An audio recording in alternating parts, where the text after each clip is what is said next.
Now to the whooping cough case and its potential at an upstate elementary school. State health officials tonight are asking anyone with symptoms of pertussis to see their doctor. News 4's Mandy Gaither was live and local for us in Clemson tonight. Mandy, a letter was sent to parents from DHEC, though, right? Well, that's right, Carol, and here it is, and it says that other students here at Clemson Elementary could have been exposed between August 20th and August 30th.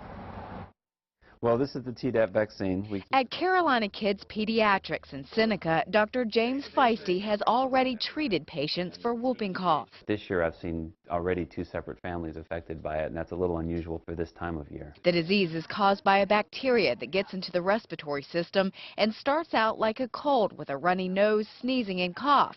But then, after a week or two, the coughing spells become severe.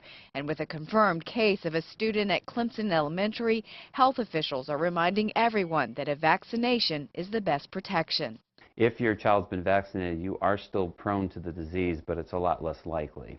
Children who are unvaccinated for whooping cough are 8 times as likely to get the disease as children who have been vaccinated. Feisty says those vaccinated are also less likely to have severe complications. Infants and young children are most susceptible. The persistent cough can make it hard to breathe. It's called a 90-day cough because after about 2 or 3 weeks you develop this severe cough, and it can last with you for several months. While whooping cough is hard to treat, patients on antibiotics in the early stages can have less severe symptoms.